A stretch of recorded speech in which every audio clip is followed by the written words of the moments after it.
الرحمن الرحيم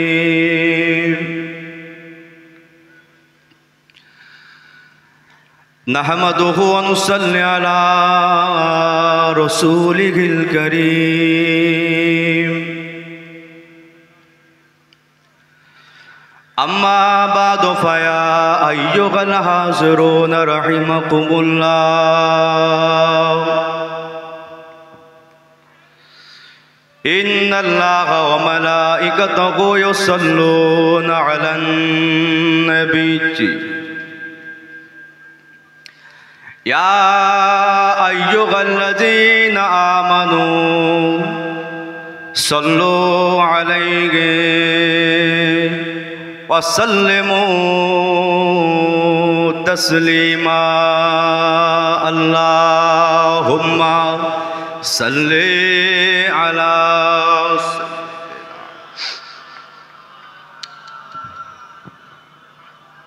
وعلى آله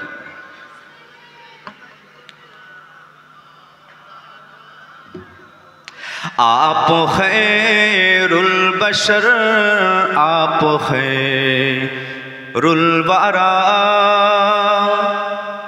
मुस्तफ़ा मुस्तफ़ा मुस्तफ़ा मुस्तफ़ा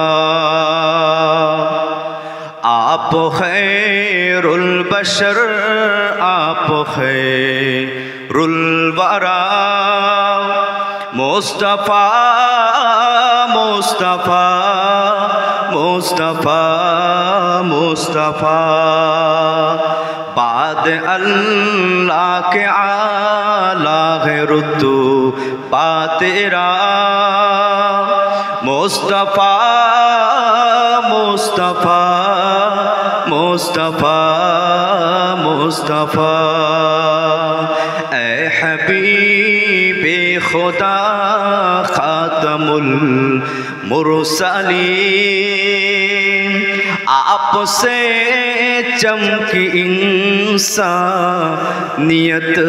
की ज़मीन आपका दर का खातिम है रूहुल आमीन ए मुहम्मद तेरा कोई सानी नहीं आप ही के लिए ए रसूले आमीन रब ने पैदा किया आसमानो जमीन मुक़्तदी अंबिया और आप मुक़्तदा मुस्तफ़ा मुस्तफ़ा मुस्तफ़ा मुस्तफ़ा अल्लाहुम्मा सल्ली अला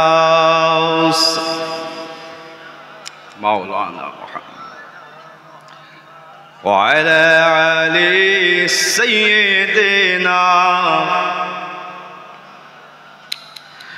क़ाल अल्लाहु तआला फ़ी कलामिल मजीद वल फ़ुरक़ानिल हमीद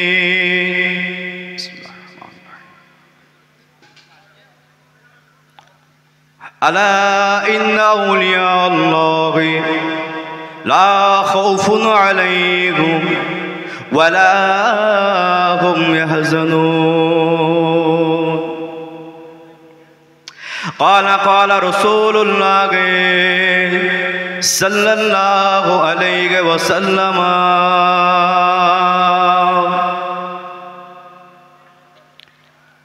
मन हब्बा सुन्नती फ़क़द हब्बनी व मन हब्बनी कान मई फिल जन्नत औ कमा क़ाल नबी अलैहिस्सलाम। प्यारे हाजिराने मजलिस, आज के बुशराट मौलाना बाग दरबार शरीफे हुजूर केबला रहमतुल्लाह अलैहिर स्मरणे बात्सरिक स्मृति सभा আল্লাহর দরবারে দোয়া চাই আল্লাহ পাক আজকের মাহফিলকে কবুল করেন। বলেন আল্লাহুম্মা আমিন। আজকের আমাদের আসা, আমাদের বসা, আমাদের বলা, এই যে কষ্ট করে আপনারা এসেছেন, বসেছেন, মেহনত করছেন, এই সব কিছু ইবাদত আমার আল্লাহর দরবারে কবুল হয়ে যায়। বলেন আল্লাহুম্মা আমিন। সাথে সাথে এই দোয়াটাও চাই আল্লাহ পাক কিয়ামতের ময়দানে, মাহশারের ময়দানে এ মাহফিলকে আমাদের নাজাতের ওসিলা করে দেয়। বলেন আল্লাহুম্মা আমিন। ভাইজান, আপনারা অনেকেই আমাকে চেনেন না, এজন্যই, যেহেতু এই দরবার শরীফে আমি 3 দিন ব্যাপী যে ইসালে সব হয়, শেষের দিনে একদম ফজরের সময় এসেছিলাম। যারা ছিল হয়তো দেখেছে। আজকে হুজুর কেবলা বললে দোয়া নেবার উদ্দেশ্যে দরবারে ফুরফুরা শরীফ থেকে ছুটে এসেছি। আল্লাহর দরবারে একটু আপনারাও দোয়া করে আল্লাহ পাক আমার জবান থেকে কিছু বলার তৌফিক দান করেন। বলেন আল্লাহুম্মা আমিন। ভাইজান, আমাদের নসিব, আমাদের তাকদীর, আমাদের কপাল আল্লাহ অনেক বড় করেছেন। কেন? আল্লাহ আমাদেরকে আশরাফুল মাখলুকাতের ভেতরে শ্রেষ্ঠত্ব দান করেছেন। আল্লাহ পাক আমাদেরকে 18,000 কিসমের যে মখলুকাত আল্লাহ পৃথিবীর জমিনে তৈরি করেছেন, এই 18,000 মখলুকাতের ভেতরে আল্লাহ আমাদেরকে শ্রেষ্ঠত্ব দান করেছেন।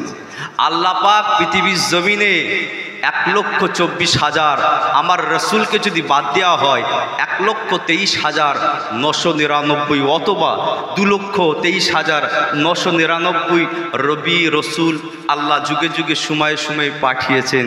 কিন্তু আল্লাহ আমাদের নসিব এজন্য বড় করেছেন, আল্লাহ আমাদেরকে আদম সন্তান করলেন, কিন্তু আল্লাহ উম্মাত হিসাবে রসুলুল্লাহর করে পাঠিয়েছেন। জোরে বলুন সুবহানাল্লাহ। আল্লাহ চাইলে আমাদেরকে আদম নবীর উম্মাত করতে পারতেন কি পারতেন না? নূহ নবীর উম্মাত করতে পারতেন কি পারতেন না? বেশক তিনি পারতেন, তাদের ইখতিয়ারের ব্যাপার, তার হাতের ব্যাপার। কিন্তু আল্লাহ ভালোবাসলেন, মহাব্বত করলেন, প্রেম করলেন। আল্লাহ ভালোবেসে মহাব্বত করলে নবী দিলেন, তো দিলেন এমন একজন নবী দিলেন যে নবীকে আল্লাহ সমস্ত নবীদের ইমাম করেছেন। জোরে বলুন সুবহানাল্লাহ। আল্লাহ পাক আমাদেরকে যেমন 18,000 মখলুকাতের শ্রেষ্ঠত্ব দান করেছেন, আল্লাহ আমাদের নসিবে নবী দিয়েছেন, তো সমস্ত নবীদের সরদার আল্লাহ দিয়েছেন। আল্লাহ আমাদের তকদিরে একটা কেতাবও পাঠিয়েছেন, সেটা হচ্ছে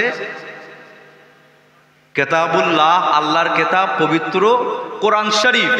আপনারা জানেন আল্লাহ 4টে কেতাব পাঠিয়েছেন, তাওরাত, জব্বুর, ইনজিল, আল কোরআন। একটা কেতাবে পড়ছিলাম যেখানে বলা হচ্ছে তাওরাত হচ্ছে আল্লাহর কেতাব, কেতাবুল্লাহ, জব্বুর আল্লাহর কেতাব, কেতাবুল্লাহ, ইনজিল আল্লাহর কেতাব, কেতাবুল্লাহ, তো আর কোরআন শরীফ এটাও হচ্ছে আল্লাহর কেতাব, কেতাবুল্লাহ। শুধু কোরআন শরীফ শুধু কেতাবুল্লাহ নয়, কোরআন শরীফটা কেতাবুল্লাহর পাশাপাশি কালামুল্লাহ, অর্থাৎ আল্লাহ পাকের শুধু কেতাব তা নয়, এটা হচ্ছেন আল্লাহ পাকের কথা। একবার জোরে বলুন সুবহানাল্লাহ। আর বাদ বাকি যে কেতাবগুলো আল্লাহ পাঠিয়েছেন সেদিনগুলোকে কেতাবুল্লাহ বলা হয়, কারণ পরবর্তী সময়ে আপনি তাওরাত খোলেন, বিভিন্ন রকমের ভাগ হয়েছে, জব্বুর খোলেন, বিভিন্ন রকমের ভাগ হয়েছে, ইনজিল খোলেন, বিভিন্ন রকমভাবে ভাগ হয়ে গেছে। কোরআন শরীফকে ভাগ করার কারোর ক্ষমতা হয়নি, কারণ আল্লাহ বলেছেন কোরআন শরীফের একটা হরফ, একটা জের, একটা পেশ, একটা নোক্তা, একটা তাসদীদ, আর এই সমস্ত অক্ষর ভুল তো দূরের কথা, সন্দেহ পর্যন্ত করলে তোমাদের ঈমান চলে যাবে, কারণ আমি আল্লাহ এই কোরআন শরীফটা রাসূলুল্লাহ চরিত্র করে দিয়েছি। জোরে বলে। তাহলে আল্লাহ সব শ্রেষ্ঠ দিলেন, আল্লাহ নবী শ্রেষ্ঠ দিলেন, কোরআন শ্রেষ্ঠ দিলেন, আশরাফুল মাখলুকাতের ভেতরে শ্রেষ্ঠত্ব দিলেন।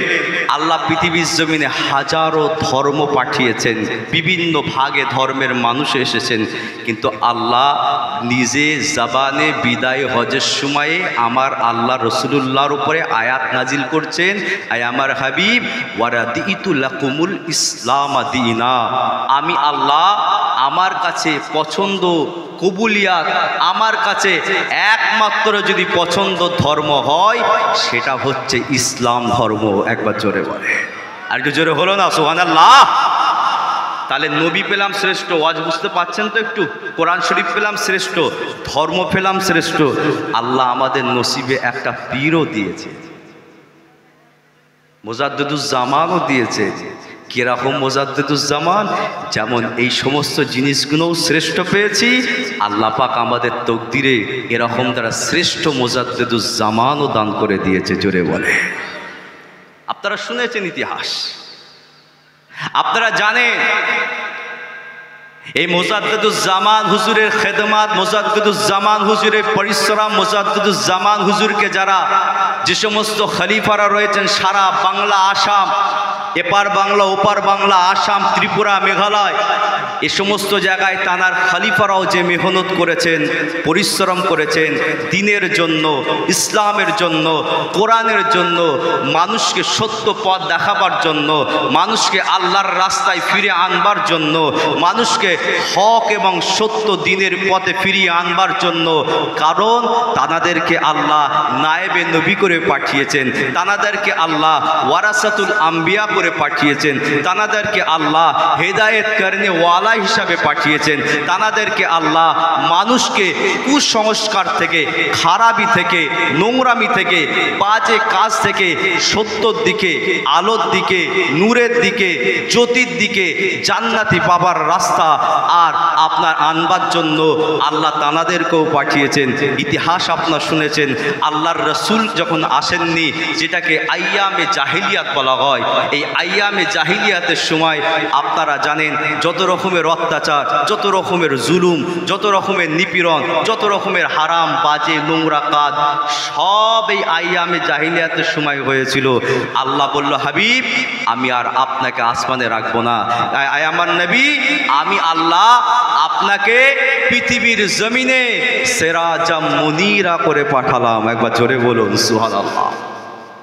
সেই নবীর, সেই রসুলুল্লাহর পথ এই মুজাদ্দিদুজ্জামান সহ তানার খলিফারা কাজ করে গেছে। আল্লাহর রসুল মসজিদে নববী শরীফে বসে আছেন, একজন মহিলা কোলে করে একটা বাচ্চা নিয়ে রসুলুল্লাহর দরবারে এসেছে। আপনারা জানেন সাহাবা হুজুরদের যখন আলাউলাদ হতো, আল্লাহ নবীর দরবারে আসতেন, এসে বলতেন, হুজুর আল্লাহ আওলাদ দিয়েছেন, একটা নাম রেখে দেন। বা ইয়া রাসূলুল্লাহ একটা খেজুর চিবিয়ে চিবিয়ে আমার কচিটার গালে দেন। এটা সাহাবা হুজুররা করতেন, কার কাছে যাবে। ঠিক এইরকম একজন মহিলা কোলে করে বাচ্চা নিয়ে রসুলুল্লাহর দরবারে এসেছে। কি ব্যাপার মা, কেন এসেছো? কিছু দরকার আছে? বললেন, ইয়া রাসূলুল্লাহ আমি একটু খবর পেলাম আপনি নাকি জিহাদের ময়দানে যাবেন। শুনছেন তো ভাইজান? ইয়া রাসূলুল্লাহ আপনি নাকি জিহাদের ময়দানে যাবেন? হুজুর আমি খবরটা পেলাম ইয়া রাসূলুল্লাহ। হ্যাঁ আমি যাব। কি হয়েছে? ইয়া রাসূলুল্লাহ আপনি যে এই জিহাদের ময়দানে যাবেন, আমি মা হয়ে আপনার কদমে, ইয়া রাসূলুল্লাহ এই যে আল্লাহ আমার 6 মাসের যে বাচ্চাটা দিয়েছে, ইয়া রাসূলুল্লাহ এই 6 মাসের বাচ্চাটাকে কোরআনের জন্য, ইসলামের জন্য, দ্বীনের জন্য আমি আপনার কদমে দান করে দিলাম। একটু মহব্বত হলো না? সুবহানাল্লাহ। কত মাসের বাচ্চা? 6 মাস, অর্থাৎ মায়ের স্তনের দুধ পান করা একটা শিশু সন্তান। আল্লাহ রসুল বললেন, মা একে নিয়ে আমি কি করব? এ তো কাজ নেই, এ তো বাচ্চা শিশু, একে বড় করো, বাড়ি নিয়ে যাও, এর দরকার নাই। ইতিহাস আপনাদেরকে জানিয়ে দিয়ে যায়, এ নওজোয়ান যুবকেরা, ইতিহাস আপনাদের শোনা রয়েছে। আল্লাহ নবী বললেন, এই আমার মা, এই বাচ্চা শিশুটার কাজে আমার কোনো কাজে লাগবে নাই। এই বাচ্চা শিশুটা না সে দাঁড়াতে শিখেছে, না তলোয়ার চালাতে জানবে, না বল্লম চালাতে জানবে, না তীর চালাতে জানবে, না তলোয়ার চালাতে জানবে, না ঘোড়ার উপরে সওয়ার হতে পারবে, না ঘোড়ার লাগামটা ধরতে পারবে। এই আমার মা, এই বাচ্চা শিশুটা কিছুই তো করতে পারবে না, একে আমার কাজে দরকার নাই, আমার প্রয়োজন নাই। তুমি যাও, একে বাড়ি নিয়ে চলে যাও, একে বড় করো, তারপর না হয় কোরআনের জন্য, দ্বীনের জন্য, ইসলামের জন্য, তারপর না হয় জিহাদের ময়দানে অংশগ্রহণ করবে। আয় আমার মা, আমি একে নিতে পারবো না। ও দুনিয়ার জমিনের মুসলমানেরা, আল্লাহর রাসূল সাল্লাল্লাহু আলাইহি ওয়াসাল্লামকে ওই সময়ে সেই মাটা বললেন, ইয়া রাসূল রাসূলুল্লাহ হাবিবাল্লাহ, আপনার কথাটা সঠিক, আপনার কথাটা সত্য। ইয়া রাসূলুল্লাহ, আমার বাচ্চাটা আর আপনার দাঁড়াতে পারে নাই, আমার বাচ্চাটা ঘোড়ার উপরে সওয়ার হতে পারে নাই, আমার বাচ্চা না তলোয়ার, না বলল, না ঢাল, না কিছুই করতে পারবে। কিন্তু ইয়া রাসূলুল্লাহ, আমি মা হয়ে এজন্যই আপনার কদমে দিলাম। ইয়া রাসূলুল্লাহ, যে যুদ্ধের ময়দানে আপনি জিহাদ করতে যাবেন, ওই যুদ্ধের ময়দানে আপনার দিকে যখন কোনো তীর আসবে, আপনার দিকে যখন বল্লম আসবে, আপনার দিকে যখন ছুরি আসবে, আপনার দিকে যখন আপনার তীর ছুঁড়া হবে, ইয়া রাসূলুল্লাহ হাবিবাল্লাহ, আপনি আমার বাচ্চাটাকে আপনার বুকের সামনে দাঁড় করিয়ে দেবেন। ইয়া রাসূলুল্লাহ, যে তীরটা আসবে আমার বাচ্চার বুকে লাগবে, যে তলোয়ারটা আসবে আমার বাচ্চার বুকে লাগবে, যে ছুরিটা আসবে আমার বাচ্চার বুকে লাগবে। ইয়া রাসূলুল্লাহ, ইয়া হাবিবাল্লাহ, আমি মা হয়ে আমার এই বাচ্চাকে আপনার শরীরের হেফাজতের জন্য আপনার কদমে দান করে গেলাম। আপনি কি দিয়েছেন আপনার রাসূলুল্লাহর কদমে, যার দরবারে এসেছেন? ভাবেন। এই যে বসিরহাটে আল্লামা হুজুরের যে দরবারে এসেছেন, এনার জীবন চরিত্র এটাকে পড়ে। এরা আল্লাহ এবং তার রাসূলের জন্য জীবনকে কুরবানি করেছে, অতিবাহিত করেছে। আপনি কি করেছেন? এখনো দাঁড়িয়ে দাঁড়িয়ে মাইনাস করা বন্ধ করতে পারেননি। কথা ঠিক বলছি না ভুল বলছি? মানুষের ঝেড়ে কেড়ে মেরে লিয়া খাওয়া বন্ধ করতে পারেননি, লুট দাঙ্গা আর এই সমস্ত হারাম কাজ বন্ধ করতে পারেননি। এ হুজুরের দরবারে আসার একটাই মাকসুদ, এখানে বসে বসে নিজেদের নিয়তটাকে তৈরি করে নেন, যা করেছি আজকের পর থেকে আর কোনো খারাপের কাজ করব না। আর কথা বুঝতে পারছেন তো ভাইজান? 6 মাস নবী বললেন না, চল যাও, একে নিয়ে যাবে না। এই আল্লাহর রসুল যে সাহাবা হুজুরদেরকে নিয়ে বসেছিলেন, এই সাহাবায় হুজুরদের ভেতরে রোম সাম্রাজ্যের কিছু গোয়েন্দা সেখানে বসে বসে আল্লাহর রসুলের এই কথাবার্তাগুলোকে শুনছে। আপনারা জানেন মুসলমানদের সাথে রোম সাম্রাজ্যের যুদ্ধ হয়েছিল অনেকগুলো, তার ভেতরে একটা যুদ্ধ হচ্ছে জঙ্গে মুতার যুদ্ধ। কত হিজরিতে হয়েছিল? সম্ভবত 8 হিজরি, হিজরির 8। আল্লাহর রসুলের সাহাবাদের সাথে রোম সাম্রাজ্যের যুদ্ধ হয়েছিল জঙ্গে মুতা। আল্লাহর রসুলের সৈন্য কতজন ছিল জানেন? একটু বলতে পারবেন কত ছিল বলেন তো? আমরা 313 শেষ, এর ওপরে আর যেতে পারিনি। ও 313-র ওপরে আর যদি জিজ্ঞেস করি বলি, ও আর উত্তর পাবো না। 313 তো বদরের ময়দানে ছিল। আল্লাহর নবী সাহাবা ছিলেন মাত্র 3000। কত বললাম? ইতিহাস পড়েন, মাত্র 3000। ওদিকে রোম সাম্রাজ্য সৈন্য কত ছিল জানেন? ইতিহাস বলছেন, একজন ইসলামিক ইতিহাসবিদ বলছেন 1 লক্ষ সৈন্য, আর একজন ইতিহাসবিদ বলছেন 2 লাখ সৈন্য। তাহলে আল্লাহর রসুলের সাহাবা হুজুরদের মোকাবেলায় কত লক্ষ সৈন্য? 2 লাখ সৈন্য। রসুলুল্লাহ সাহাবা কজন ছিলেন? 3000। একটু চিন্তা করেন তো, 2 লাখের সামনে 3000 কিছু ব্যাপার? ও তো পা দিয়ে মেরে দেবে। কিন্তু না, এটাই তো মুসলমানদের ঈমান, এটাই তো মুসলমানদের পাওয়ার, এটাই তো মুসলমানদের যে এরা আল্লাহ এবং তার রসুল ছাড়া কাউকে ভয় করে না। আর মুসলমান আল্লাহ এবং তার রসুল ছাড়া কাউকে মানে না। এরা মাথা যদি নত করতে হয় শুধুমাত্র আল্লাহর দরবারে মাথা নত করে। এই মুসলমানদের উপরে তোমরা যতই অত্যাচার করো, যতই কষ্ট দাও, যতই মারো, হাতে দড়ি বাঁধতে পারো, পায়ে দড়ি বাঁধতে পারো, এদের ইতিহাস থেকে শিক্ষা নাও।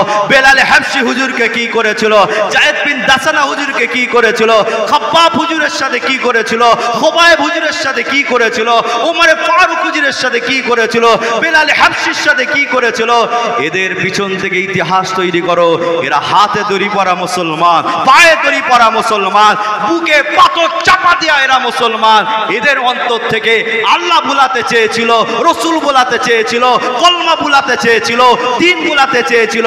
আজ পৃথিবীর জমিনে আমাদের অন্তর থেকে আল্লাহ ভুলাতে চায়, রসুল ভুলাতে চায়, দিন ভুলাতে চায়, কোরআন ভুলাতে চায়। তোমরা শুনে রেখে দাও, তোমরা অত্যাচার করতে পারো, কিন্তু আমাদের অন্তর থেকে রসুলুল্লাহর মোহাব্বত এক যাররা পরিমাণ তোমরা কমাতে পারবে না। জোরে বলে এটা আল্লাহু আকবার। এটাই তো মুসলমানদের ঈমান, ঠিক না বেটি? অত্যাচার তো হাজারো হচ্ছে। ইতিহাস আপনাদেরকে জানিয়ে দিয়ে যায়, ও দুনিয়ার মুসলমানেরাই, সময় অল্প, বেশি লম্বা আলোচনা করার টাইম নাই। আল্লাহর রসুলের দরবারে সেই রোম সাম্রাজ্যর কিছু গোয়েন্দা সে সময় মজুদ হয়েছিল। যখন এই সিচুয়েশনটা যখন লক্ষ্য করে দেখলো ওই রোম সাম্রাজ্যের, আর ওই গোয়েন্দারা আর আপনার রোম সম্রাটের কাছে চলে গেল, বাদশাহ হিরোক্লিয়াসের কাছে চলে গেল। ও দুনিয়ার মুসলমানেরাই, বাদশাহ হিরোক্লিয়াস বলল, কি ব্যাপার গোয়েন্দা, এত তাড়াতাড়ি তোমরা চলে এলে কেন? কি হয়েছে তোমাদের? আমাকে খবর বলো।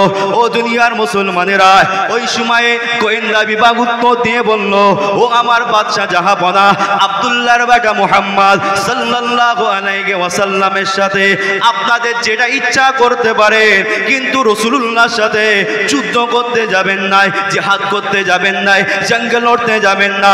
ও দুনিয়ার মুসলমানেরা, আমার বাদশা জাহাপনা আব্দুল্লাহর বেটা মুহাম্মদ সাল্লাল্লাহু আলাইহি ওয়াসাল্লামের সাথে যুদ্ধ করতে যাবেন না। কেন না? মুহাম্মদ সাল্লাল্লাহু সাথে যুদ্ধে জীবনে কোনোদিন জয়ী হতে পারবেন না। আর একটু জোরে হলো না সুবহানাল্লাহ? আর একটু জোরে হলো না সুবহানাল্লাহ? বাদশা রেগে আগুন। তোমাদেরকে তো খোঁজ খবর নিতে পাঠিয়েছি, মুহাম্মাদের গুণগান করছে কেন সাল্লাল্লাহু আলাইহি ওয়াসাল্লাম? কথা বুঝতে অসুবিধা হচ্ছে নাকি? তোমাদের তো গুণগান করতে পাঠায়নি, বলো কেন জিততে পারবো না? আমাদের থেকে কি মুহাম্মদ সাল্লাল্লাহু সৈন্য কি বেশি না কম? গোয়েন্দা বলল, না বাদশা, মুহাম্মদ সাল্লাল্লাহু সৈন্য তো অল্প, আমাদের সৈন্য অনেক। তাহলে কেন জিততে পারবো না বাদশা বলো, গোয়েন্দা বলো? তাহলে আমাদের থেকে কি মুহাম্মদ সাল্লামের সৈন্যদের অস্ত্র কি বেশি?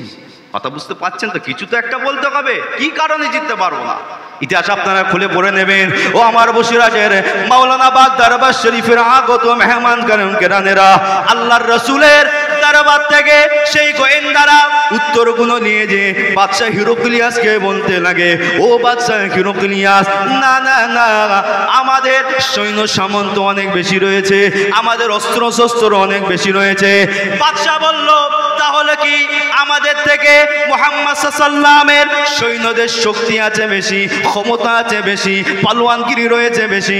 আর গোয়েন্দা বিভাগ উত্তর দিয়ে বলল, ও বাদশা জাহাপনা, না না না না না, মুহাম্মদ সাল্লাল্লাহু আলাইহি ওয়াসাল্লামের আর সাহাবারা এরা রুটি খাওয়া মানুষ, রোগা জরা জন্য আমাদের শক্তি অনেক বেশি, আমাদের ক্ষমতা অনেক বেশি, আমাদের পালোয়ানগিরি অনেক বেশি রয়েছে। ও দুনিয়ার মুসলমানেরা, বাদশা জাহাপনা বলল, যখন আমাদের তলোয়ার বেশি, লোক বেশি, সৈন্য বেশি, শক্তি বেশি, সব যখন বেশি রয়েছে, কেন জিততে পারবো না? কেন আমরা হেরে যাব? গোয়েন্দা বিভাগ উত্তর দিয়ে বলেছিল, বাদশাহ, এই কারণেই আমরা জিততে পারবো না। আপনি জানেন কি জানেন না, আপনার এলাকার সৈন্যরা এরা মেয়েদের প্রতি আসক্ত বেশি, মেয়েদের প্রতি এদের ভক্ত বেশি, মেয়েদের প্রতি টান বেশি, মেয়েদের প্রতি লোভ বেশি, মেয়েদের প্রতি এদের টান রয়েছে। আমার বাদশা জাহাপনা, কিন্তু আব্দুল্লাহর বেটা মুহাম্মদ সাল্লাল্লাহু আলাইহি ওয়াসাল্লাম সাহাবাদের না মেয়েদের প্রতি কোনো টান আছে, না মেয়েদের প্রতি কোনো আকর্ষণ আছে, না মেয়েদের প্রতি কোনো লোভ রয়েছে, না মেয়েদের প্রতি কোনো জজবা রয়েছে। ও বাদশা জাহাপনা, যেটা লক্ষ্য করে দেখে এলাম, এই আব্দুল্লাহর বেটা মুহাম্মদ সাল্লাল্লাহু আলাইহি ওয়াসাল্লামের ভক্তরা, তার সৈন্যরা, তার সাহাবারা, তারা তার নবীর কদমে জাম দিবার জন্য তারা সর্বসময় প্রস্তুত হয়ে রয়েছে। আপনি কি দিয়েছেন এখনো দাঁড়িয়ে দাঁড়িয়ে বন্ধ করতে পারেননি? এখনো বন্ধ করা গেল না। আবারও তো কিছু কিছু মুসলমান এমনই কথা বলছে আপনি অবাক হয়ে যাবেন। মাঝে মাঝে তোমার আল্লাহ দাবি করে ফেলছে। কি গো, শুনেছেন কি শোনেননি? ইসলাম নিয়ে ছেলে খেলা করবেন না। ইসলাম কারোর বাপকালী সম্পত্তি নয়। ইসলাম না আমার না আপনার না কারোর বাপকালী সম্পত্তি নয়। তুমি যা ইচ্ছা ইসলাম না না ইসলামী অধিকার তোমাকে দেবে না। যে কোরআন শরীফ আপনারা শুনেছেন, বলা উচিত নয় দরবারের মাহফিলে, কিন্তু না বললেও নয়। বলছে কোরআন শরীফে নাকি আপনার ধর্ষণ করা জায়েজ লেখা রয়েছে। এত কোরআনকে নিয়ে তোমাদের রিসার্চ করার দরকার? এত কোরআনকে নিয়ে হ্যাঁ যদি রিসার্চ করার প্রয়োজন হয় রিসার্চটা করো। ভুল ব্যাখ্যা দিচ্ছে কেন? কোরআনে নাকি লেখা রয়েছে ধর্ষণ করা চায়, ধর্ষণ করা চলবে, ধর্ষণ করা অসুবিধা নাই মেয়েদের দিকে। আরে ভাইজান, ইসলামের নিয়মিত হচ্ছে মেয়েদের দিকে তাকানো চলবে না। ছেলেদের জন্য চোখের পর্দা করে দিয়েছে, তোমরা মেয়েদের দিকে তাকাতে পারবে না। চোখের পর্দা এটা মুসলমান ছেলেদের জন্য, মেয়েদের জন্য পর্দা ঘোষণা করে দিয়েছে। ধর্ষণ তো দূরের কথা, আপনারা তো জানেন ইসলামিক কান্ট্রিতে নিয়ম রয়েছে ধর্ষণ করলে গলা পর্যন্ত পুঁতে দিয়ে পাথর নিক্ষেপ করে মেরে দেওয়া। এটা হচ্ছে ইসলামী আইন, ইসলামী নিয়ম, ইসলামী রুলস, ইসলামের রেজুলেশন। আজকে মুসলমান কিন্তু তোমরা খবর নাও, তোমাদের যখন লোক ধর্ষণ করছে তাকে তো বড় চেয়ারে বসিয়ে দিচ্ছে। কথা ভুল বললাম না ঠিক বললাম? আজকে যত মানুষ মিথ্যা বলবে, গালাগালি করবে, খারাপ কথা বলবে, নোংরা কথা বলবে, বাজে কথা বলবে, আজকে দুনিয়ার জমিনে তাদের স্থানটা অনেক উঁচুতে হয়। কিন্তু ইসলাম ধর্মের ভেতরে বলা হয়েছে চুরি করলে হাত কেটে দিতে হবে। আজকে যারা চুরি করছে তাদেরকে চেয়ারের মসনদে বসিয়ে দিচ্ছে। আপনি যত চুরি করবেন জানবেন আপনার প্রমোশন তত বেশি বাড়বে। তাই আপনাদের বলে যায়, ও দুনিয়ার মুসলমানেরা, আল্লাহ নবী সাল্লাল্লাহু আলাইহি ওয়াসাল্লাম সাহাবা হুজুরদেরকে নিয়ে বসে রইলেন। ইয়া রাসূলুল্লাহ, ইয়া হাবিবাল্লাহ, মুতা প্রাঙ্গণে বাদশা হিরোক্লিয়াস 2 লক্ষ সৈন্য নিয়ে দাঁড়িয়ে রয়েছে। ইয়া রাসূলুল্লাহ, যুদ্ধ করতে হবে, ইসলাম জিন্দা করতে হবে, কোরআন জয়ী করতে হবে, ইসলাম জিন্দা করতে হবে। ও দুনিয়ার মুসলমানেরা, আল্লাহ নবী সাল্লাল্লাহু আলাইহি ওয়াসাল্লাম সাহাবা হুজুর কে বললেন, আয় আমার সাহাবায়ে কেরামেরা, কে রয়েছো বাবা? যায়েদ ইবনে হারেসা কোথায় রয়েছো? একবার উঠে দাঁড়িয়ে যাও। যায়েদ ইবনে হারেসা দাঁড়িয়ে গেলেন। লাব্বাইকা ইয়া রাসূলুল্লাহ। জাফর তাইয়ার কোথায় রয়েছো? একবার উঠে দাঁড়িয়ে যাও। জাফর তাইয়ার দাঁড়িয়ে গেলেন। লাব্বাইকা ইয়া রাসূলুল্লাহ। আব্দুল্লাহ ইবনে রাবাহা কোথায় রয়েছো? তুমিও বাবা একবার উঠে দাঁড়িয়ে যাও। আব্দুল্লাহ ইবনে রাবাহা দাঁড়িয়ে গেলেন। লাব্বাইকা ইয়া রাসূলুল্লাহ, লাব্বাইকা ইয়া হাবিবাল্লাহ। ও দুনিয়ার মুসলমানেরাই, আল্লাহ নবী বললেন, আয় আমার যায়েদ ইবনে হারেসা, তুমি প্রথম সেনাপতির দায়িত্ব পালন করবে, তুমি বাবা শহীদ হয়ে যাবে।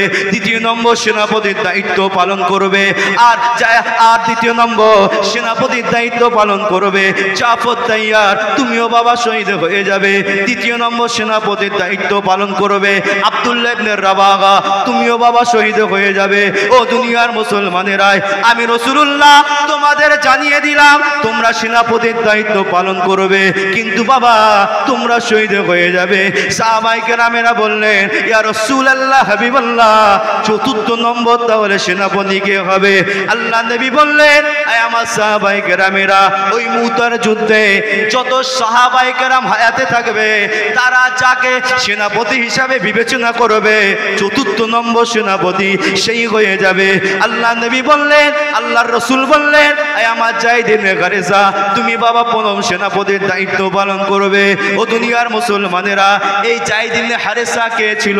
ইতিহাস খুঁজে যখন দেখবেন, এই যায়েদ ইবনে হারেসা ছিল রাসূলুল্লাহর একজন পালিত পুত্র সন্তান, যে সন্তানটাকে রাসূলুল্লাহর আহলিয়া আম্মা জান খাদিজাতুল কুবরা রাদিয়াল্লাহু তাআলা আনহা মক্কার মানুষ বিক্রির হাট থেকে কিনেছিল। অল্প বয়স বাচ্চা ছেলে, ছোট্ট মতো ছেলে, আম্মা জান খাদিজাতুল কুবরা রাদিয়াল্লাহু তাআলা আনহা মানুষ বিক্রির ঘাট থেকে কিনে আল্লাহ নবীর কাছে বললেন, ইয়া রাসূলুল্লাহ, ইয়া হাবিবাল্লাহ, এই বাচ্চাটাকে আমি মানুষ বিক্রির ঘাট থেকে কিনলাম। ইয়া রাসূলুল্লাহ, এই বাচ্চাটাকে আপনার কদমে দান করে দিলাম। ও দুনিয়ার মুসলমানেরা, আল্লাহ নবী যায়েদ ইবনে হারেসার আগুল মোবারক, আগুলটা ধরে, যায়েদ ইবনে হারেসার আগুলটা ধরে খানায়ে কাবা বাইতুল্লাহ শরীফটা তাওয়াফ করে, খানায়ে কাবা বাইতুল্লাহ শরীফটা তাওয়াফ করে। আল্লাহর রাসূল খানায়ে কাবা বাইতুল্লাহ শরীফটা তাওয়াফ করে। আর যায়েদ ইবনে হারেসার এলাকার মানুষেরা ব্যবসা সূত্রে মক্কা শরীফে এসে তারাও খানায়ে কাবা বাইতুল্লাহ শরীফটা যখন তাওয়াফ করে, এই তাওয়াফ করতে করতে দেখতে পেয়ে যায়, আরে এটা তো হারেসের পুত্র, হারিয়ে যাওয়া পুত্র, চুরি হয়ে যাওয়া পুত্র। আজ নাকি আব্দুল্লাহর বেটা মুহাম্মদ সাল্লাল্লাহু আলাইহি ওয়াসাল্লাম আগুলটা ধরে নাকি খানায়ে কাবা বাইতুল্লাহ শরীফটা তাওয়াফ করে।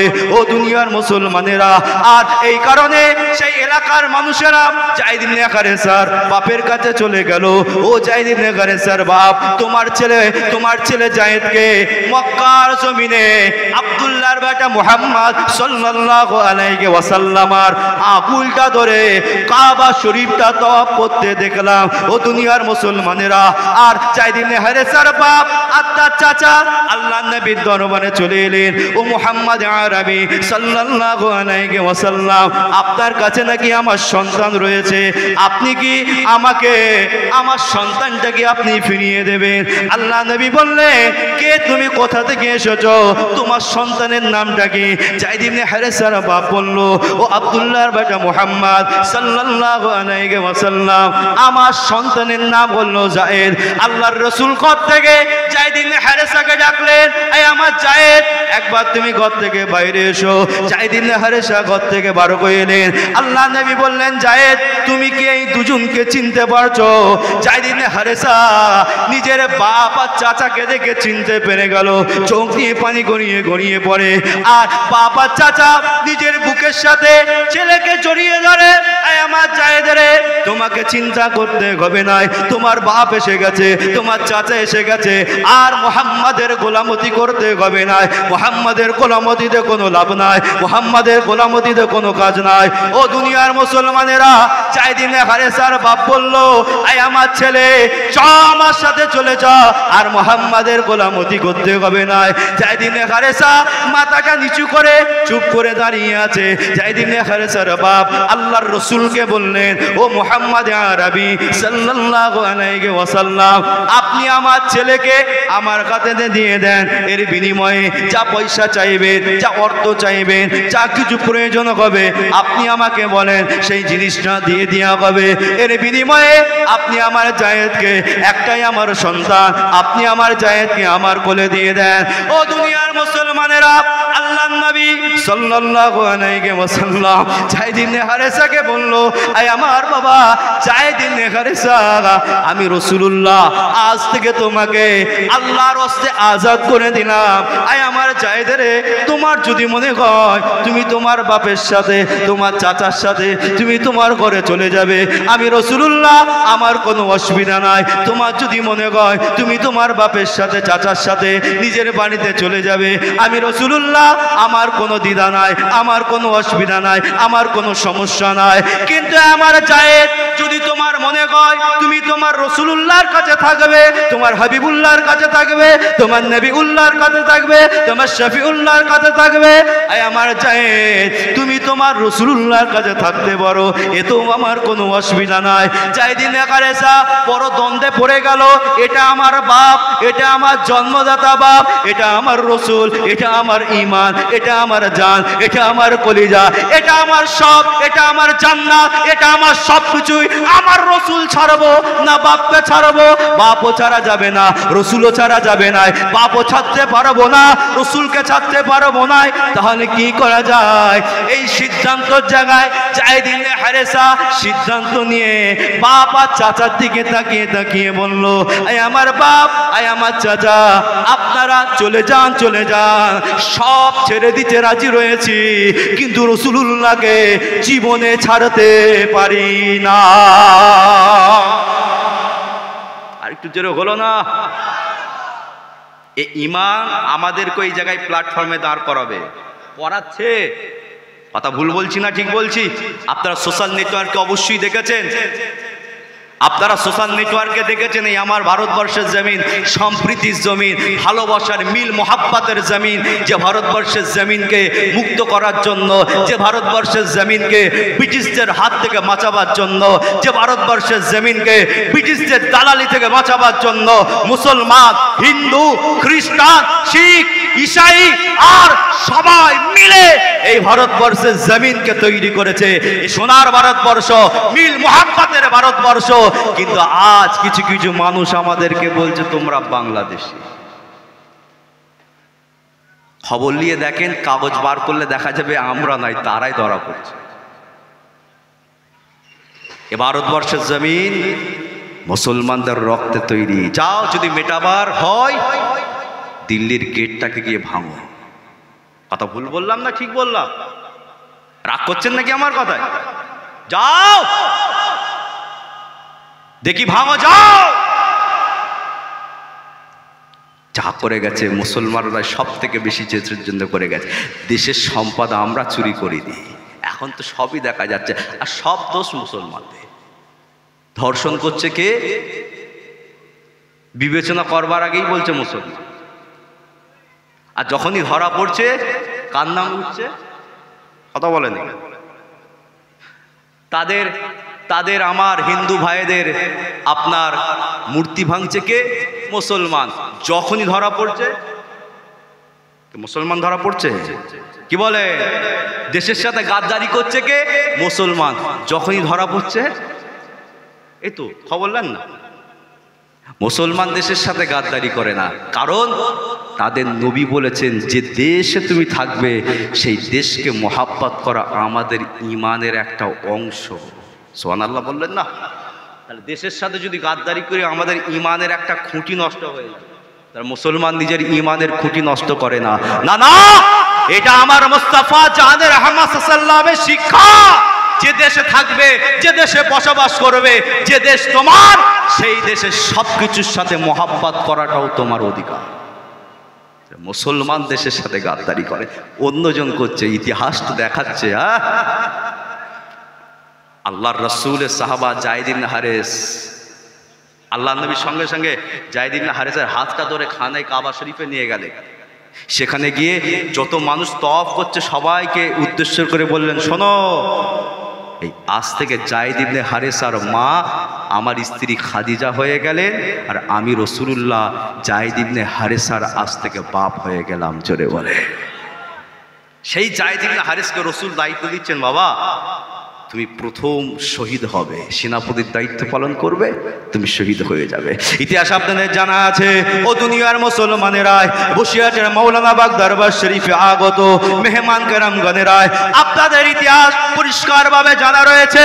এই জমিনকে তৈরি করতে গিয়ে কত রক্ত ঝরতে হয়েছে, এই জমিনকে তৈরি করতে গিয়ে কত প্লাবন করতে হয়েছে, এই জমিনকে তৈরি করতে গিয়ে কত কষ্ট নাই করতে হয়েছে।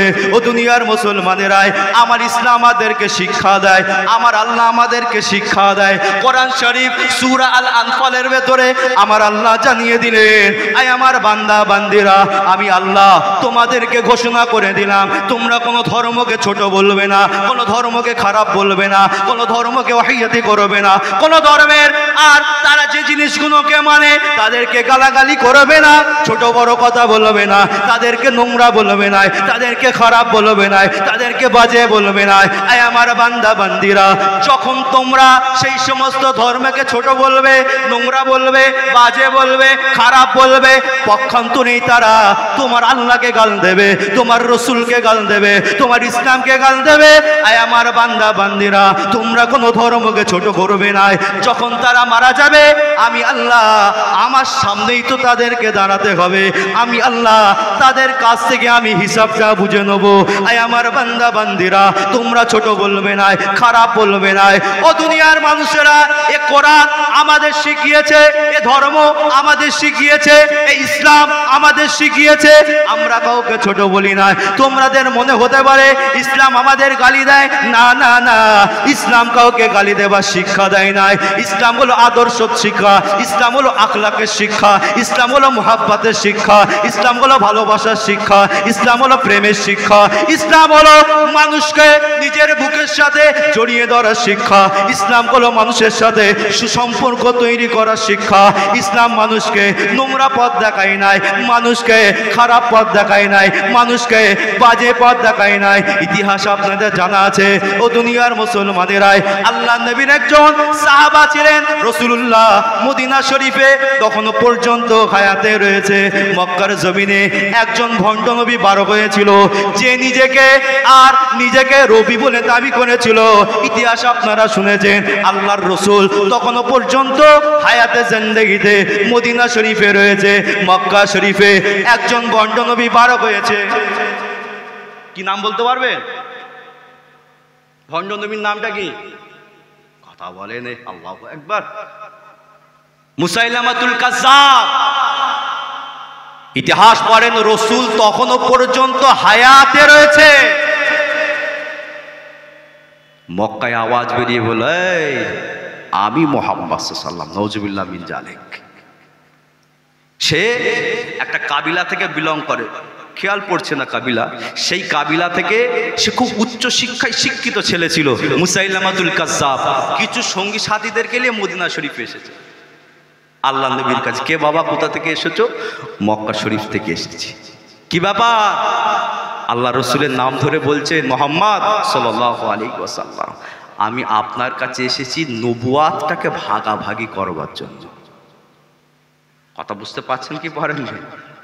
আল্লাহ নবীকে বলছেন, আপনি যে নবুয়াতের দায়িত্ব নিয়েছেন, মদিনাতে আছেন তো, মক্কাটা অনেকটা লং ডিস্টেন্স, আপনি পারছেন না মক্কাকে পরিচালনা করতে, এজন্যে আমি মক্কা থেকে এসেছি, আমি নবুয়াতটাকে ভাগাভাগি করব বলে। আরে সর্বনাশ! কে? সম্ভবত বনু হানিফা কাবিলা থেকে। বনু হানিফা বলে একটা কাবিলা ছিল, এই বনু হানিফা কাবিলার এরা এই মুসাইলামাতুল কাজ্জাব। একটা আর্টিকেল পড়ছিলাম, ইসলামিক ইতিহাসের একটা আর্টিকেল পড়ছিলাম আমি। সেই আর্টিকেলটা পড়ে আমার যাচাই করা হয়নি, জানি না কতটা সত্য কতটা মিথ্যা আর্টিকেলে লিখেছে। আমি ইসলামিক আর্টিকেলটা পড়ছিলাম, বলছে এই যে বনু হানিফা কাবিলা থেকে এই যে মুসাইলামাতুল কাজ্জাব এসেছে, আজকের যে সৌদির গভর্নমেন্ট যে বাদশাহ বসে আছে, সেও নাকি এই বনু হানিফা কাবিলা থেকেই বিলং করে।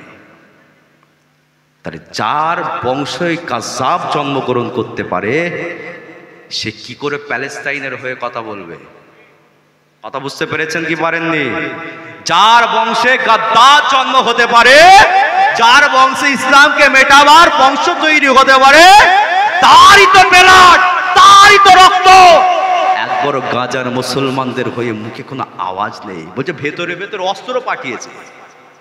এটা সুদানে শুরু হয়েছে, নিশ্চয়ই আপনারা দেখেছেন। সুদান হাবশি দেশ, আফ্রিকার একটা সাইড দেশ সুদান, মুসলমান কান্ট্রি। আপনি অবাক হয়ে যাবেন, ইতিহাস বলছে, আপনার রিপোর্টাররা বলছে, আপনার ইউএই অর্থাৎ দুবাই, সে নাকি লোক পাঠিয়ে, সৈন্য পাঠিয়ে পুরো সাফ করে দিচ্ছে। কাদেরকে? মুসলমানদেরকে। মারছে কে? মুসলমান। এরা কারা মুসলমান জানেন? এদেরকে আমি নিজের ওপিনিয়ন, নিজের মনে হয় এরা ইয়েজিদ মার্কা মুসলমান। যদি বলেন কেন কেন ইয়েজিদ মার্কা মুসলমান বলেই মুসলমানদেরকে মারছে? যারা হোসাইনি মুসলমান হবে, তারা কোনোদিন কারোর গায়ে আগে হাত বাড়িয়ে হাত তুলবে না। ভাইজান, এসব ইয়েজিদ মার্কা মুসলমান। সেই মুসাইলামাতুল কাজ্জাব নবীকে এসে বলল, মুহাম্মদ সাল্লাল্লাহু আলাইহি ওয়াসাল্লাম, নবুয়াত ভাগাভাগি করতে চাই। রাসূল এক তারা মারলেন, পাঠিয়ে দিলেন, যাও চলে। সে রেগে গেল, গাম্ভীর্য হয়ে গেল, সাথী সঙ্গী যাদেরকে নিয়ে এসেছিল তাদের কাছে লজ্জিত হয়ে গেল। গিয়ে মক্কা শরীফে গিয়ে এবার বলছে, শোনো, মুহাম্মাদের কাছে আমি গিয়েছিলাম সাল্লাল্লাহু আলাইহি ওয়াসাল্লাম, তার সাথে কথা বলেছি, আজ থেকে মুহাম্মদ সাল্লাল্লাহু আলাইহি ওয়াসাল্লাম মদিনার নবী, আর আমি মুসাইলামা হচ্ছি মক্কার নবী। আস্তাগফিরুল্লাহ। সেখানে মক্কায় যে সমস্ত সাহাবা হুজুররা আছে, তারা বিভ্রান্তর ভেতরে পড়ে যাচ্ছে। কি ব্যাপার? এ কি রকম কথা? আল্লাহ, এ আবার কি কথা? মুসাইলামাতুল কাজ্জাব এবার ব্রেন খেলালো, বলতে শুরু করলো, শোনো, যারা আমাকে নবী বলে মানবে তোমাদের জন্য এশা এবং ফজর এই দুটো আপনার সময়ের নামাজকে আমি মাফ করে দিলাম। বলো যারা, কথা বুঝতে পারছেন তো নাকি? ইসলামকে মেটাবার চক্রান্ত এখনো আছে না নাই? আছে না নাই? রাসূলুল্লাহর জামানাতেও ছিল, এখনো রয়েছে, এখনো তো বেশি রয়েছে মুনাফিক মার্কা মুসলমান, গাদ্দার মার্কা মুসলমান, চিটিংবাজি মার্কা মুসলমান, পয়সার লোভ, পয়সা খেয়ে নিজের ধর্মের সাথে গাদ্দারি করা মুসলমান। আজ থেকে সব থেকে বেশি নিজের ধর্মের সাথে ক্ষতি করছে এরা। বলে শোনো, আমি তোমাদের নবী বলছি, যারা আমাকে নবী বলে মানবে তাদের জন্য 1 মাসের রোজাকে আমি মাফ করে দিলাম। বলেন তো মানুষ তার দলে যাবে কি যাবে না? এখন যদি আমি আপনাদেরকে বলি, যারা যারা দাঁড়িয়ে দাঁড়িয়ে মাইনাস করেন, যারা দাঁড়িয়ে মাইনাস করেন, আমি যদি ফতোয়া দিই যে যারা দাঁড়িয়ে দাঁড়িয়ে মাইনাস করেন অসুবিধে নাই, সব হালাল চলবে, আমার দলের লোক বাড়বে না কমবে? কথা বলছেন না কেন? আমার দলের লোক বাড়বে না কমবে? আমি যদি বলি যারা সুদ খাচ্ছেন কোনো অসুবিধা নেই, সব জায়েজ, লোক বাড়বে না কমবে? তা শয়তানের দলে লোক বেশি না কম? এই হচ্ছে মূল কথা। তো সেই ঠিক ওই রকম রাসূলুল্লাহর দল থেকে অনেক সাহাবা কেটে মুসাইলামাকে নবী বলে মেনেছে, যারা নতুন নতুন রাসূলুল্লাহর হাতে হাত দিয়েছে।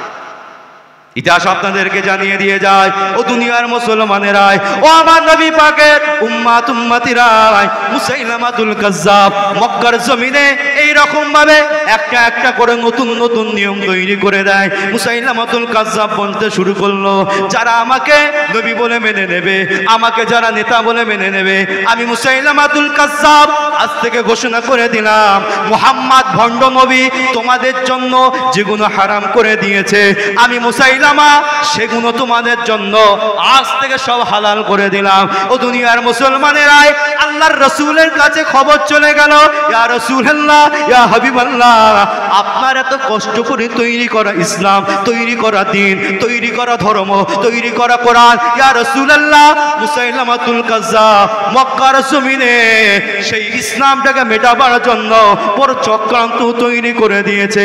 আল্লাহর নবী মদিনা শরীফ থেকে একটা চিঠি লিখলেন, আল্লাহর রাসূল মদিনাতুল মুনাওয়ারা থেকে একটা চিঠি লিখে সাহাবা কেরামদেরকে বললেন, এই আমার সাহাবায়ে কেরামেরা, কে রয়েছো বাবা, এই চিঠিটা মুসাইলামাতুল কাজ্জাবের কাছে নিয়ে যাবে, এই চিঠিটা মুসাইলামাতুল কাজ্জাবের কাছে নিয়ে যাবে। ইসলামের ইতিহাস খুলে দেখে একটু পড়ে নেন, আল্লাহর নবীর সাহাবায়ে কেরামদের ভেতর থেকে একজন সাহাবা দাঁড়িয়ে গেলেন, যার নাম বলা হয়েছে হাবিব ইবনে যায়েদ রাদিয়াল্লাহু তাআলা আনহু। আল্লাহর রাসূলের সামনে দাঁড়িয়ে গেলেন, লাব্বাইকা ইয়া রাসূলুল্লাহ, লাব্বাইকা ইয়া হাবিবাল্লাহ, হুজুর আপনি আমাকে হুকুম দেন, আমি যখন বদরের যুদ্ধ হয়েছিল, ইয়া রাসূলুল্লাহ, আমি বদরের যুদ্ধই যাব বলেছিলাম, আপনি আমাকে বদরের যুদ্ধই যেতে দেন নাই। ইয়া রাসূলুল্লাহ, আমি উহুদের যুদ্ধই যাব বলেছিলাম, আপনি আমাকে উহুদের যুদ্ধও যেতে দেন নাই। ইয়া রাসূলুল্লাহ, ইয়া হাবিবাল্লাহ, আপনি আমাকে আর মানা করবেন না, আর আপনি নিষেধ করবেন না। ইয়া রাসূলুল্লাহ, ইয়া হাবিবাল্লাহ, আপনি আমাকে দেন, আমি হাবিব ইবনে যায়েদ এই চিঠিটা মুসাইলামাতুল কাজ্জাবের কাছে পৌঁছে দিতে চাই। আল্লাহ নবী বললেন, আয় আমার হাবিব ইবনে যায়েদ, তুমি তোমার বাড়িতে চলে যাও, তোমার মায়ের সাথে দেখা করো, ভাইয়ের সাথে দেখা করো, মুনেদের সাথে, তোমার স্ত্রীদের সাথে, বাচ্চাদের সাথে দেখা করে নাও। হাবিব ইবনে যায়েদ নিজের মায়ের কাছে চলে গেলেন, যে মায়ের নামটা ইসলামের ইতিহাসে হয়েছে, যার নাম বলা হয়েছে উম্মে আম্মারা রাদিয়াল্লাহু তাআলা আনহা, এটা ছিলেন হাবিব ইবনে যায়েদের মা। কে উম্মে আম্মারা? ইতিহাস আপনারা শুনেছেন, উহুদের যুদ্ধের ময়দানে আল্লাহর রাসূলকে যে সমস্ত সাহাবায়ে কেরামেরা ঘিরেছিল, এর ভেতরে দাঁড়িয়েছিলেন এই মহিলাটা, আর উম্মে আম্মারা রাদিয়াল্লাহু তাআলা আনহা তলোয়ারটা নিয়ে রাসূলুল্লাহর পিছনে দাঁড়িয়েছিলেন। ইয়া রাসূলুল্লাহ, ইয়া হাবিবাল্লাহ, আপনি চিন্তা করবেন না, পেরেশান হবেন না। ইয়া রাসূলুল্লাহ, ইয়া হাবিবাল্লাহ, আপনার সাহাবিয়া উম্মে আম্মারা আপনার কদমে নিজের জানটা কুরবান করার জন্য বদরের উহুদের ময়দানে আপনার পেছনে দাঁড়িয়ে রইলাম। এই উম্মে আম্মারার কাছে গিয়ে তার সন্তানটা হাবিব ইবনে যায়েদ দেখা করে নিলেন, নিজের স্ত্রীর কাছে চলে গেলেন। আই আমার স্ত্রী, আর হয়তো দেখা হবে না, আর হয়তো বলা হবে না, আর হয়তো মোলাকাত হবে না। বাচ্চাদেরকে আদর করে দিলে আমার বাচ্চারা আমার মনে হয় আর তোমাদের সাথে দেখা হবে না, এটাই হলো শেষ দেখা, এটাই হলো শেষ বিদায়, এটাই হলো শেষ কথা। আল্লাহ যদি আমার হায়াতে রাখে তোমাদের সাথে দেখা হবে, আর যদি দুনিয়া জমিনে না দেখা হয়ে যায় আমার আল্লাহ জান্নাতের ভেতরে তোমাদের সাথে আমার দেখা করিয়ে দেবে। ও দুনিয়ার মুসলমানেরাই, হাবিব ইবনে যায়েদ হুজুর আমার দেখা করে কথা বলে আর রাসূলুল্লাহ দরবারে চলে এলেন। একটা ঘোড়া নিলেন, ঘোড়ার উপরে সওয়ার হলেন। রাসূলুল্লাহ চিঠিটা নিজের বুকের কাছে জড়িয়ে ধরলেন। বাম হাতে ইসলামের পতাকা, কোরআনের পতাকা, দ্বীনের পতাকা, শরীয়তের পতাকা আর ইসলামের ঝান্ডাটা বাম হাতে ধরে রইলেন। ডান হাতে ঘোড়ার আপনার লাগামটা ধরে আল্লাহর নাম নিয়ে মদিনার জমিন থেকে মুসাইলামাতুল কাজ্জাবের কাছে রওনা হয়ে গেলেন।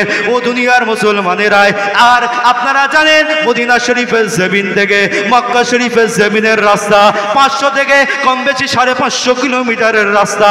তখন পাকা রাস্তা ছিল না, আর আপনার পাথরের রাস্তা, উঁচু নিচু ঢাল রাস্তা। রাসূলুল্লাহ সাহাবা হাবিব ইবনে যায়েদ হুজুর আমার আর বিসমিল্লাহ বলে রওনা হয়ে গেলেন। দিন যায় রাত আসে, রাত যায় দিন আসে। হাবিব ইবনে যায়েদ হুজুর আমার যখন মক্কার জমিনে মুসাইলামাতুল কাজ্জাবের দরবারে পৌঁছে গেলেন, ও মাশাআল্লাহ, নারে তাকবীর, নারে তাকবীর। আওলাদে মুজাদ্দিদ জামান, আওলাদে মুজাদ্দিদ জামান ভাইজান হুজুর কিবলা, ভাইজান হুজুর কিবলা, নারে তাকবীর। যাক মাশাআল্লাহ, আমার ভাইজান এসেছেন, আমি এখানে সমাপ্ত রাখছি। আল্লাহ যদি চায় ইনশাআল্লাহ আবার কোনো সময় এসে আলোচনা করব। আমার কথায় দুঃখ পেলেন নাকি, কষ্ট পেলেন? এই